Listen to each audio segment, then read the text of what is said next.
targetkan adalah dan berhak belajar di sini adalah mereka yang punya latar belakang, masalah, punya kebutuhan khusus yang harus dilayani secara khusus. Jadi Bapak Ibu guru yang layani di sini, kurikulum, metode mengajar, kurikulum tetap sama, tapi metode mengajar adalah lebih pendekatan kepada siswa. Dan kami juga di sini terapkan tidak lebih ke teori. Kami tidak lebih ke teori, tapi kami lebih ke pendekatan dan kami ikuti mereka punya mau. Mereka suruh ajak main, kami main. Guru pun harus main di depan sini. Kalau mereka suruh kita, ayo goyang, kita ikut goyang di dalam, tidak apa-apa, itu pelajaran. Ya. Kalau anak-anak suruh ayo minum teh, selalu kami siapkan teh di dalam. Anak-anak selalu minum teh.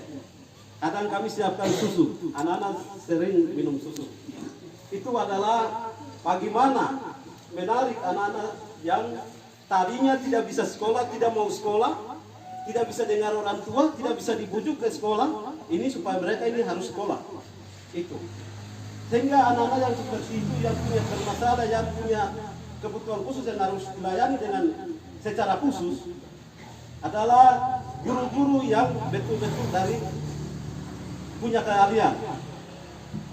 Sehingga kami di sini yang melayani ada guru BK, bimbingan konseling. Di sini ada guru PLB pendidikan luar biasa, benar-benar dari jurusan ini sebagai modal kami yang tadi Ibu Guru Poncelado yang sudah bawakan salam dengan bahasa isyarat. Dan tambahan ada guru-guru dari jurusan PGSD.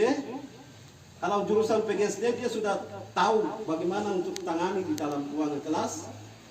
Dia sudah mengerti semua. Sehingga sudah kami punya guru-guru sudah siap untuk melayani siswa, sehingga kami di sini sudah tidak ragu. Ada guru agama,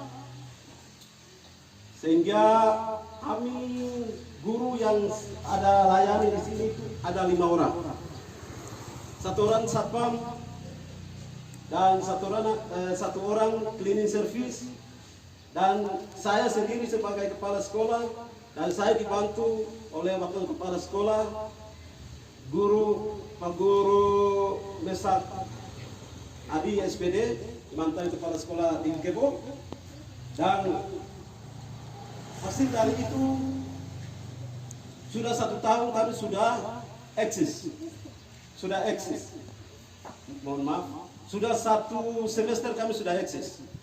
Dan masuk ke semester berikut sebagai sekolah baru wajib bersyukur kepada Tuhan, karena semua dalam hal apapun harus mengandalkan Tuhan, pasti tidak akan sia-sia perjuangan kita. Dan kami di sini sebagai hamba Tuhan, kami juga di sini pelayan, karena anak-anak yang tidak bisa melayani di sekolah-sekolah umum, baik SD, SMP, SMA maupun SMK, itu memang mereka itu wajib dilayani di sekolah SLB. Lebih khusus saya juga sangat saya bersyukur kepala sekolah SMK Negeri 1 bisa hadir. Kami termasuk Pak Asisten mohon agar penerimaan untuk tahun ajaran berikut, apabila Bapak Ibu punya sekolah mendaftar anak-anak yang tunarungu Manawo atau Padopeu Tunadaksa, itu arahkan supaya bisa mendaftarkan di SLB, karena Dogiai sudah hadir SLB. Itu adalah harapan saya kepada setiap kepala sekolah yang ada di Dogiai, secara tertulis akan disampaikan dan dihimbaukan dari Dinas Pendidikan Provinsi, karena kami di sini di bawah naungan langsung dari Dinas Pendidikan Provinsi. Kemarin SMA dan SMK dikembalikan ke kabupaten, tapi kami SLB masih tetap di bawah naungan Dinas Pendidikan Provinsi. Hari ini mereka mau hadir, tapi karena banyak tugas sehingga mereka belum bisa hadir. Kami sudah layangkan undangan ke Dinas Pendidikan di Nabire, tapi mereka sudah sampaikan bahwa mereka belum bisa hadir.